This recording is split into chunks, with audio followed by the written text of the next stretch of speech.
twin sisters and the relationship between them and their own characters. Can you just describe your motivations behind that? I'm not a twin. I have two sisters, not one, and we get along. I wanted to, I think one of the twin sisters came, when I was thinking about this book, and I said earlier this book had been in my head for very long, and so I knew, for example, that I wanted to have quite a broad canvas. I wanted a bit of a scope in telling the story. I wanted to have different points of view. And I also wanted to, I'm very interested in dysfunction in families.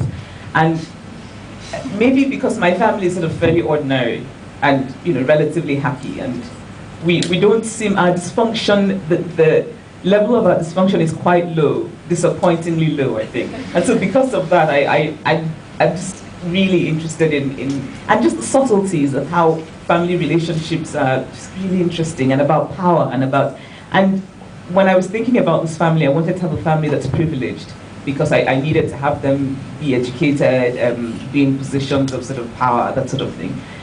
I thought, because I know that in my culture that age plays a role in relationships as well, and I didn't want one sister to be older than the other, because then age would have complicated things, right? So I thought if I make them twins, then I take away the age thing, right? So they're the same age, so we can't sort of have one be, have that obligation, that age obligation, you're my older sibling, therefore I have to respect you, sort of thing. And so that's really why I made them twins. And, so I just really wanted the complication of the relationship to be about their personalities and nothing else. Right? But really, both my sisters, I'm the fifth of 6 children. Both my sisters are older, and we really do get along in a way that's almost boring. Hi, another question. You talked about the voice that you use, the different. I thought it was very unique in the sense that you did use the voices of different characters, but you didn't really. I thought it was unique because you didn't really go into detail in their emotional. As in, you kind of had that balance between an omniscient narrator as well as the character's own speech. I found that. I felt that. That is an interesting observation.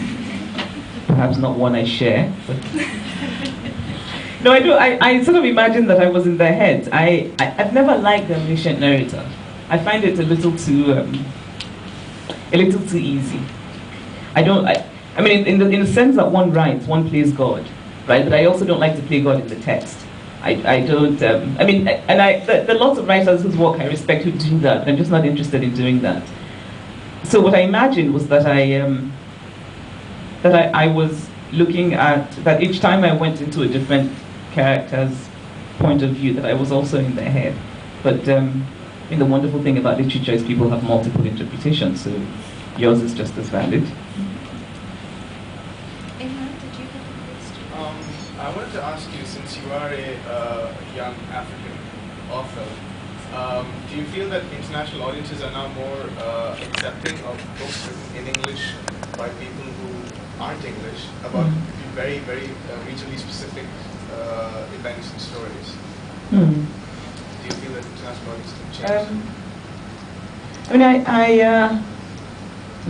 I don't think I changed the publishing landscape or anything, but but also I do want to talk about the question of language, because I think that I have often said that English is mine. Right? I grew up in Nigeria. I went to school in Nigeria. My entire education was in English, and so to then publish a book and to have journalists say to me, it must be difficult writing in a language that's not authentically African. And I say, no, English is authentically African, right? I mean, of course, the language is complicated by class in Nigeria and in many other countries, because you find that the people who speak English are the people who are educated. But to somehow say that it's not ours is to even take away that agency from us.